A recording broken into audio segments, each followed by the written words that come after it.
எனக்கு பிடிக்காத வார்த்தை இதுதான். நாங்கள் டாலர்லாம் உழைக்கிறாங்க, நாங்கள் சொன்னால் நீங்கள் கேட்கத்தான் வேணும், இல்லை கேட்குறேன்னு அந்த பிள்ளைன்னு உங்களோட அடிமையா. இன்றைக்கு ஒரு முக்கியமான காணொளி இது. ஏற்ற மனதையும் புண்படுத்துறதுக்காக இந்த காணொலியை நான் பதிவிடையில் எவ்வளவோ தங்கமான வெளிநாட்டு மனுஷர் இருக்குது. இப்படி கொடுக்குறது இங்கால தெரியாமல் இப்படி நைஸாக கொடுத்துட்டு போகிற நிறைய வெளிநாட்டுக்காரரை நான் பார்த்துருக்கிறேன். இந்த ஹெல்பிங் வீடியோக்கள் எல்லாம் முந்திக்கு பெரிய பிரச்சனைகள் வந்தது இதுகள் தான். அந்த போன வைக்கிற பிளானும் இல்லை. கதைச்சு அப்போ சொல்லியிருக்கேன், நான் இந்த விஷயமே செய்கிறது இல்லை. கடினமான போராட்டங்களுக்கு மத்தியில் தான் படித்தேன். நான் டியூஷன் ஃபீஸ் கட்டுறது கூட ஒரு ஆசிரியர் உதவி செய்தவர் ரெண்டு எல்லா வீடியோவையும் படிவாக பார்த்துட்டு போட்டு உதவி செய்ய போகிறீங்களன்னு சொன்னால் ஒரு டீட்டெயிலும் தேவையில்லை. ஓரளவு உங்களுக்கு பகுத்தறிவு இருந்ததுன்னு சொன்னால் ஒரு சில பேர் விலாசத்துக்கு சொல்லுவினம்ண்டு நான் இந்த அனாதை பிள்ளைகளுக்கு எல்லாம் சாப்பாடுகள் கொடுத்தது, நல்ல அன்னதானம் கொடுத்தது, அது ஒரு டிசேபிலிட்டின்றே பாவிக்கக்கூடாது தான், ஹேண்டிகேப்னு சொல்கிறது. அவையெல்லாம் மாற்றுத்திறனாளிகள் தான் சொல்கிறது. அவைகளுக்கு என்னவோ ஒரு திறன் இருக்குது. ஓட்டு ஒன்றும் தேவையில்லை, கடவுளுக்கு தெரிஞ்சா காணுமென்னு சொல்கிற நிறைய பேர் இருக்குது. தமிழ் எந்திரன் சொந்தங்களுக்கு வணக்கம். இன்றைக்கு ஒரு முக்கியமான காணொளி இது. ஏற்ற மனதையும் புண்படுத்துறதுக்காக இந்த காணொலியை நான் பதிவிடையில் தெளிவாகவே முன்னமே சொல்கிறேன். இது ஒரு கட்டாயம், இது ஒரு சுட்டி காட்டப்பட வேண்டிய ஒரு விஷயம். அதாலாம் சொல்கிறேன். என்னடா தென்னை மரத்துக்குள்ளே நிற்கிறானே என்று சொல்லி பாப்பியல். உண்மையாக என்னென்றால் இந்த காணொலியின் நோக்கம் நீங்கள் இன்ட்ரோவிலே பார்த்துருப்பீர்கள், ஏதோ ஒரு பரபரப்பான சம்பவம்னு சொல்லி. எங்களுடைய சமூகத்தில் நாங்கள் நிறைய பேர் சில விஷயங்களை வெளிக்கொண்டு வாரதுக்கு இல்லை வெளிப்படுத்துறதுக்கு தயங்குறது இந்த மாதிரியான ஒரு சோஷியல் ஸ்டிக்மா, சமூக வடுக்கள் தான் காரணம். நான் கிட்டடியில் ஒரு ஒரு வேறுபட்ட ஒரு ஆளுமை, ஒரு மிகச்சிறந்த ஆளுமையை அடையாளம் காட்டியிருந்தேன். நான் அவர்களுக்கு உங்களாலான உதவியையும் செய்ய சொல்லி போட்டிருந்தேன். நான் இந்த காணொலியை போடுறதுக்கு மன்னிக்கணும், திருப்பவும் கேட்குறேன். அது இந்த நோக்கம் உண்மையாக ஒரு கஷ்டப்பட்டு படித்த ஒரு ஆள் ஒருவர் சமூகத்தில் தன்னை வெளிப்படுத்துறதுக்காக போராடுகிறார். அவருடைய ஒவ்வொரு பதிவிலையுமே அதனுடைய வடுக்கள் தெரியுது. அவர் கதைக்கும் போதெல்லாம் அவருடைய திறமையோடு சேர்த்து அந்த வடுவும் பதிவிடப்படுது. அப்போ நான் அதை பார்க்குறேன். சமூகத்தின் ஒரு ஆர்வலராக, சமூகத்தை பார்க்குற ஆளாக நான் அதை பார்த்துட்டு எங்களுக்கும் மற்ற ஆட்களுக்கும் ஒரு மோட்டிவேஷனுக்காக சில விஷயங்களை சுட்டி காட்டிட்டு நான் சொன்னது, இது ஒரு சமூகத்தின் பொறுப்பாக விடுறேன். இவர்களுடைய வாழ்க்கையின் ஒரு முன்னேற்றத்துக்காக உங்களாலான ஆதரவு, அது மோட்டிவேஷனான கொமெண்ட்டாக இருக்கலாம், அல்லது அவர்களோட எடுத்த ஒரு உரையாடுற விஷயமாக இருக்கலாம், எல்லாமே இருக்கலாம். சில ஆட்களுக்கு என்னென்னு கதைக்கிறேன்னு தெரியல. முக்கியமாக சில வெளிநாட்டில் இருக்கிற ஆட்கள், வெளிநாட்டில் இருக்கிற அன்பான உறவுகள் என்னுடைய கதைக்கு மன்னிப்பு கேட்டுக்கொள்கிறேன். நான் உங்கள் எல்லாருக்கும் நான் இந்த கதையை சொல்லலை. எவ்வளவோ தங்கமான வெளிநாட்டு மனுஷர் இருக்குது. இப்படி கொடுக்குறது இங்கால தெரியாமல் இப்படி நைஸாக கொடுத்துட்டு போகிற நிறைய வெளிநாட்டுக்காரரை நான் பார்த்துருக்கிறேன். விலாசம் இல்லாமல் பெரிய பெரிய சாதனைகளை செய்து கொண்டிருக்கிற வெளிநாட்டுக்காரரை நான் பார்த்துருக்கிறேன். எந்தவித விளம்பரம், யூடியூப் விளம்பரம், பத்திரிகை விளம்பரம் எதுவும் இல்லாமல் இந்த கோயில் திருவிழாக்கள் பெரிய பெரிய பெருமெடுப்பில் செய்யாமல் சாதாரணமாக ஏழை எளியவர்களுக்கு உணவளித்து கொண்டிருக்கிற, கல்வி வளர்ச்சிக்கு உதவி செய்கிற வெளிநாட்டுக்காரரை நான் பார்த்துருக்கிறேன். அந்த பதிவர், அந்த சம்மந்தப்பட்ட ஒருவருக்கு பாடசாலை காலத்திலிருந்தே கஷ்டம் இருந்திருக்குது. அவர் தன்னுடைய வாழ்க்கையை சரியான போராட்டம், அவருடைய அம்மாவுக்கு நோய் இருக்குது, அவர்களுடைய குடும்ப பின்னணியில் இருந்து கஷ்டப்பட்டு முன்னேறி கொண்டு வாரார். அவருக்கு உதவி செய்ய சொல்லி சொன்னால், நான் உண்மையாக இந்த சம்பவத்தை செய்தால் யாருன்னு எனக்கு தெரியாது, நான் அதை அறியவும் விரும்பலை. ஆனால் ஒரு வருந்தத்தக்க செயல் என்னென்னு சொன்னால், ஒரு ஆளுக்கு, ஒரு திறமைசாலிக்கு நீங்கள் வாய்ப்பு கொடுக்க போகிறீங்க. யாருக்கும் வாழ்க்கை கொடுக்குறதில்ல, வாய்ப்பு தான் கொடுக்குறது. வாழ்க்கையை நாங்கள் தான் உருவாக்க வேணும், வாய்ப்பு தான் கொடுக்குறது. ஒரு பெரிய திறமைசாலிக்கு நாங்கள் வாய்ப்பை கொடுத்தா அவர் தன்னுடைய வாழ்க்கையாக அந்த சந்தர்ப்பத்தை பயன்படுத்தி மாற்றிக்கொள்ளுவார். இனியிலண்ட கட்டிக்காரன் சந்தர்ப்பத்தை தானே அமைச்சு கொள்ளுவான். விஷயம் இதுதான். ஒரு வாய்ப்பை கொடுக்கும் முகமாக ஒரு ஆள் தொலைபேசி எடுத்து கதைச்சிட்டு நீண்ட நேரமாக கதைச்சிருக்கிறார். ஒரு ஒரு ஒரு இந்த ஹெல்பிங் வீடியோக்கள் எல்லாம் முந்திக்கு பெரிய பிரச்சனைகள் வந்தது இதுகள் தான். என்னென்னு சொன்னால், ஒரு ஆளுடைய நம்பரை போட அது ஒரு இஷ்யூவாக வந்தது. நான் நினைக்கிறேன் அந்த ஹெல்பிங் வீடியோ செய்கிறாக்கள் அதில் தெளிவாக சொல்லியிருந்தவை, நாங்கள் ஏன் நம்பர் போடுறீங்கன்னு என்ன பிரச்சனைண்டா எடுத்து சம்பந்தம் இல்லாத கதைகள், தேவையில்லாத கதைகள், சுருக்கமாக கதைக்கவும் தெரியாது, இல்லை அப்படி கதைக்கிற விருப்பமும் தெரியலை, நீட்டி கதைச்சு அந்த சம்மந்தப்பட்ட ஆள் சொல்லியிருக்குது. சரி, நீங்கள் உங்களுக்கு இதுதானே செய்ய வேணும், என்ன விஷயம்னு நான் உங்களுக்கு ஃபுல்லாகவே சொல்கிறேன். ஒரு ஆளுக்கு, ஒரு திறமைசாலிக்கு ஒரு ஆர்டர் கொடுக்குற விதமாக எடுத்து கதைப்பட்டிருக்குது. கதைச்சி போட்டு அந்த ஆள் சொல்லியிருக்கு, நான் இப்படி விஷயங்கள் செய்கிறது இல்லை, நான் இந்த மாதிரி ட்ராயிங்ஸ் அல்லது இப்படியான விஷயங்கள் தான் செய்கிறதுன்னு சொல்லப்பட்டிருக்குது. சொல்லப்பட்டால் அந்த போன வைக்கிற பிளானும் இல்லை. கதைச்சு அப்போ சொல்லியிருக்கேன், நான் இந்த விஷயமே செய்கிறது இல்லை என்று சொன்னால் கதைச்சி தொடர்ந்து கதை போன வைக்கிற பிளானும் இல்லை, தொடர்ந்து அப்படியே உரையாற்றி கொண்டிருந்தால் அடுத்த விஷயம் நடந்திருக்குது. அவங்க சொல்லியிருக்கிறாங்க இப்போ நேரம் 9 தாண்டிட்டுது, சரி நீங்கள் உங்களோட ஆர்டரை எனக்கு வாட்ஸ்அப் பண்ணி விடுங்க, நான் அதை செய்து தரலாம்னு சொன்னால், இல்லை நாங்கள் கதைச்சா நீங்கள் கதைக்க வேணும், இதுதான் இந்த வசனம் கேளுங்க, நாங்கள் கதைச்சா நீங்கள் கதைக்க வேணும், நாங்கள் இங்கே பல மில்லியன் கணக்கில் டொலர்ஸில் உழைக்கிற ஆட்கள் நாங்கள் இப்படித்தான் கேட்போம். இதுதான் அந்த வார்த்தை, எனக்கு பிடிக்காத வார்த்தை இதுதான்.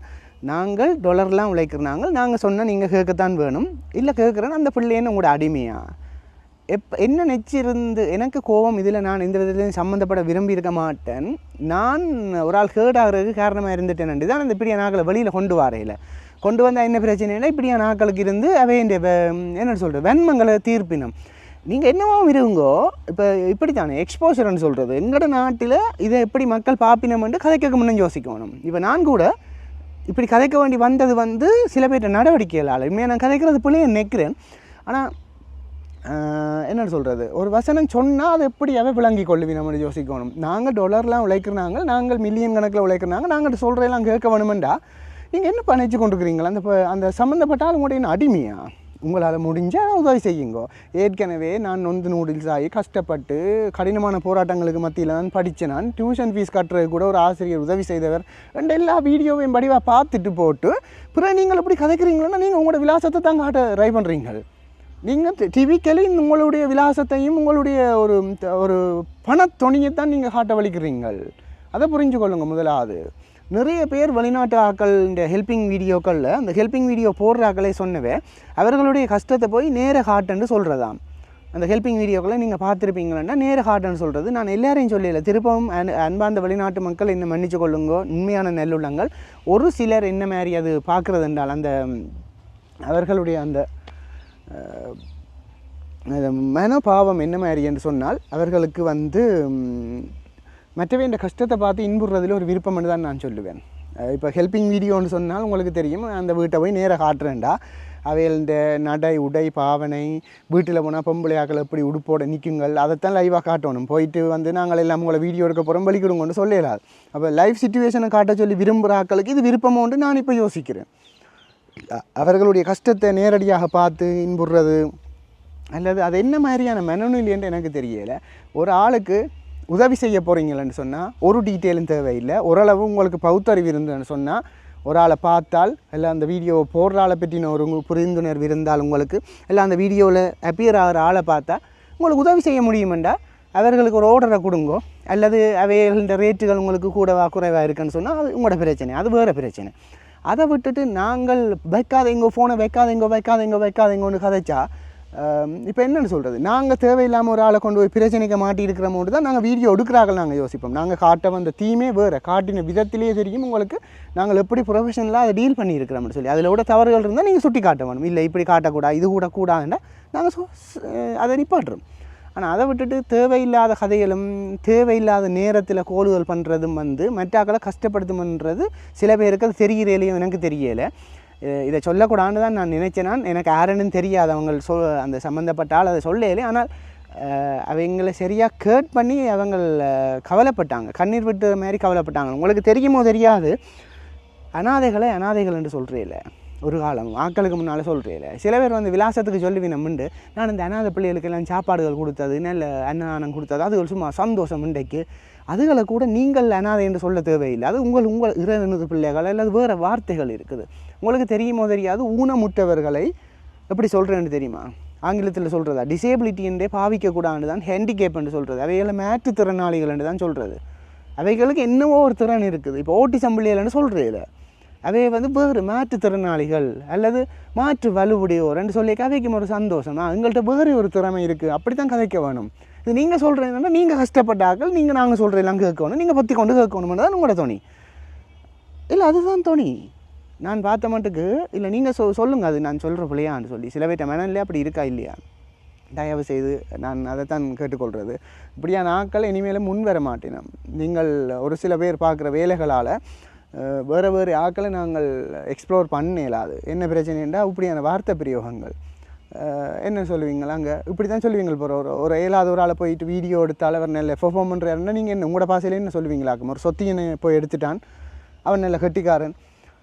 அதான் என்னன்றது எனக்கு சொல்கிறேன்னு தெரியலை. ஒவ்வொரு ஆளுக்குமே வெண்மம் தான் இருக்குது. அவே அந்த தங்களை பெரிய ஆளாக காட்டுறதுக்கு என்ன லெவலுக்கு முறங்குவினம் போல் நடக்குது. நீங்கள் பெரிய பெரிய ஆளாகவே இருந்துட்டு போங்கோ, நீங்கள் இன்னமும் பெரிய பெரிய டாலரில் இல்லை, மில்லியன் கணக்கில் இல்லை, நீங்கள் பில்லியனாராக இருங்கோ, அது பிரச்சனை இல்லை. ஒரு பொருளாதார ரீதியாக கஷ்டப்பட்ட ஒரு ஆள்கிட்ட போயிட்டு நீங்கள் பில்லியனர் என்று சொல்கிறது வந்து பணத்தொணி. அது சரியான பணத்தொணி. அது அப்படி கதைக்கவே கூடாது. ஒரு நாளை ஓட்டுறதுக்கே கஷ்டப்பட்டு ஓடி திரிகிற ஆள்கிட்ட போயிட்டு நீங்கள் இப்படியான தொனியில் கதைக்கிறது 100% பிள்ளை. என்னை பொறுத்த வரைக்கும் மன்னிச்சு கொள்ளுங்கோ. இந்த ஹெல்பிங் வீடியோக்களில் இஷ்யூ வந்ததும் இதுகள் தான். அதாவது சில பேர் எதிர்பார்ப்பு அப்படி காட்ட வேணுமன்றது எதிர்பார்ப்பு போல். அதே அந்த கஷ்டங்களையே தோண்டி தோண்டி தோண்டி கண்டுக்கு ஞாபகப்படுத்துகிறீங்களா? அவர்கள் அந்த கஷ்டமான நினைவுகளை நெச்சு கஷ்டப்படுறதை அல்லது கண்ணீர் விடுறதை பார்த்து சில பேருக்கு சந்தோஷம். உங்களுக்கு தெரியாது மனதற்கள்ட மனநிலை எப்படி இருக்குன்னு உங்களுக்கு தெரியாது. அப்படியே நாக்கள்லாம் கூட இந்த உலகத்தில் மற்றவன் கஷ்டப்படுறதை பார்த்து மற்றவன் அந்தரிக்கிறத பார்த்து இன்புறாக்கள் இல்லை நாங்கள் அதுக்குள்ளே போய் இறங்கி எங்களுக்குரிய களத்தை சாதகமாக பாவிக்கணுமென்று யோசிக்கிறாக்கள்லாம் கூட. திருப்பவும் சொல்லுறேன், ஒரு கஷ்டப்பட்ட ஆகலட்ட நீங்கள் உதவி செய்கிறேன்டா செய்யுங்க. எனக்கு தெரிஞ்சு நிறைய பேருக்குன்னு சும்மா கொடுத்துட்டு சத்தம் போடாமல் அண்ணா இது வெளியில் கொண்டு வரணும்டா சீச்சி ஒன்றும் தேவையில்லை கடவுளுக்கு தெரிஞ்சா காணுமென்று சொல்கிற நிறைய பேர் இருக்குது. அதை விட்டுட்டு நீங்கள் என்னென்னா அந்த தோசைன்ற திறத்தில் ஆட்டுக்கள் ஒரு பூமாலைன்ற மாதிரி பெருமளவிலே எல்லாத்தையும் காட்டு வீணம் போல கிடக்குது தங்களோட விலாச சவடல்களை. தயவு செய்து யாருடையாவது மனம் புண்பட்டு இருந்தால் மன்னிச்சு கொள்ளுங்கோ. இது சொல்ல வேணுமென்று எனக்கு தோன்றினது. காரணம் வந்த பின்னூட்டங்கள் அது இந்த செவிவழி கேட்ட கதைகள் மற்றாக்கள் வார்த்தைகளால் புண்ணாக்கினம். உங்களால் ஏதாவது முடிஞ்சால் செய்யுங்கோ, இல்லாட்டி அமைதியாக பேசாமல் கடந்து போங்கோ. தயவு செய்து நான் அதை தான் கேட்குறது. இப்படி நீங்கள் செய்தீங்கள் என்று சொன்னால் ஒருத்தனும் தன்னை முகத்தை காட்டிக்கொண்டு இனிமேல் வரமாட்டான். அவனும் அப்படியே தான் இருப்பான். எங்களோட மிகப்பெரிய பலமே எங்களோட வெளிநாட்டுக்காரர் காசு. ஏனண்டா அவன் நினைச்சா அந்த யாழ்ப்பாணத்தை ஒரு 6-7 பேர் சேர்ந்தே டெவலப் பண்ணலாம். அப்படியா நாக்களும் இருக்கணும். அதை விட்டுட்டு நான் மில்லியனில் உழைக்கிறேன், $1 உழைக்கிறேன், நீர் கதையும் நான் கதைச்சா நீர் கதைக்குத்தான் வேணும். நாங்கள் இப்படித்தான் குறுக்கு கேள்விகள் கேட்பாங்க. நீங்கள் என்ன இன்டர்வியூவாக வைக்கிறீங்கள்? ஒரு ஆளுக்கு முடிஞ்சா அது ஓர்டரை கொடுங்கோ, நான் அதை பெர்ஃபார்ம் பண்ணிவிட்டு அந்த ஃபீட்பேக்கை சொல்லுங்கோ. அதுக்கு ஏன்னப்பா நீங்கள் ஏதோ பெரிய என்னென்னு சொல்கிறது அணுகுண்டு தயாரிக்கிற மாதிரி கேள்விகளை கேட்டுக்கொண்டு நிற்கிறீங்கள். அதை மாதிரி போய் ஹேர்ட் பண்ணும். ஒரு உதாரணமாக ஒரு பயனாளி ஒரு வல்னரபிலிட்டியானால நாங்கள் காட்டுறோம்டா நான் இந்த வேலைக்கு போகிறேன் ஸ்டார்ட்டில் இருந்தேன் எனக்கு தெரியும். நான் ஜஸ்ட் காட்டி போட்டு போகிறது கையை. இதுவே நாங்கள் எடுத்து செய்திருந்தால் எப்படி நோண்டிகள் எல்லாம் வந்திருக்கு. எங்களை போட்டு பிடுங்கி எனக்கு கொதிக்கும் பெறும். பிறகு சண்டையெல்லாம் முடியும். சொல்ல வர்றது ஒரு பயனாளி என்று அவைக்கென்று சொல்லி ஒரு எத்திக்ஸ் இருக்குது. நாங்கள் அவை என்னென்ன கேட்கலாம், என்னென்ன கேட்கக்கூடாது, எத்தனை மணிக்கு கதைக்கலாம், இதுகளெல்லாம் இருக்குது. என்ன மாதிரி பிஹேவ் பண்ணலாம், எப்படியான வார்த்தைகளை நாங்கள் பாவிக்கலாம் என்று சொல்லி இது எல்லா வெளிநாட்டுக்காரருக்கும் இல்லை. நான் திருப்பவும் சொல்கிறேன், சத்தம் போடாமல் நிறைய பேருக்கு படிப்பிச்சு கொண்டு சாப்பாடுகள் கொடுத்து கொண்டு இருக்கணும். ஆனால் கடவுளின் பிள்ளைகள் 2 விதம் ஆக்கள் இந்த மனநூறமேனி அனாதைகளின் பிள்ளைகள் சொத்தி குருடு முடம் இப்படி சொல்கிற கையிலாதவன் காலையிலாதவன் இப்படி வார்த்தைகளை பாவிக்காதீங்க. அவை கேட்காது எப்படி இருக்கும். அது அவர்களுடைய மனம் எப்படி பாடுபடும். தயவு செய்து பணக்காரன் ஏழை நான் தம்பி போன மாதம் கொஞ்சம் கஷ்டப்பட்டாக்களை சாப்பாடு கொடுத்தேன். நான் இந்த வாசனமே புள்ள அதே புள்ள என்ன சொல்கிறது அனாதை ஆச்சிரமங்களுக்கு கொடுத்துட்டு போகலாம். அதே புள்ள என்னை பொறுத்த வரைக்கும் மாற்றுத்திறனாளிகள் அல்லது கடவுள்கிட்ட பிள்ளைகள்னு சொல்லுங்க தெளிவாக. அதாவது திருப்பவும் சொல்கிறேன், மன்னிப்பு கேட்டுக்கொள்கிறேன் அது பிள்ளையாக நான் கதைச்சிருந்தா. இது நான் கதைச்ச விஷயம் என்ன மாதிரி என்று சொல்லி உங்களோட கருத்துக்களை மறக்காமல் போடுங்க. தயவு செய்து இதோட இந்த விஷயங்களை நிப்பாட்டி கொள்ளுங்க. அதுதான் அவைன்ற நிலையில் அவைப்பட்ட கஷ்டங்களுக்கு என்னமென்னு நாங்கள் பிறகு பெட்ரோல் ஊற்றி கொளுத்துற விளையாட்டுகளை வைக்காமல் மற்றவனுக்கு ஏதாவது உதவி செய்வோமா இல்லை சத்தம் போடாமல் பார்ப்போமா, அவ்வளோதான் தேவை. நீங்கள் ஒன்றும் யாருக்கும் இன்டர்வியூ வைக்க தேவையில்லை. யாரும் இன்டர்வியூ வைக்க தேவையில்லை. அது கடவுள் வச்சு கொள்ளுவார். கடவுள் உயர்த்தணும்னு நினச்சா உயர்த்தி தான் விடுவார். பிறகு அந்த புண்பட்ட இடத்த பிறகு வச்சு கிண்டக்கூடாது. எனக்கு யாருன்னு தெரியாது உண்மையாக. ஆனால் சொல்ல விரும்பலை போல். மீண்டும் என்னொரு நல்ல காணொலியில் சந்திப்போம். இதோட இந்த விஷயத்தை நாங்கள் நிப்பாட்டுவோம். என்னிலையும் தவறுகள் தான் நான் நிப்பாட்டுறேன். மீண்டும் இன்னொரு நல்ல காணொலியில் சந்திப்போம். நன்றி, வணக்கம்.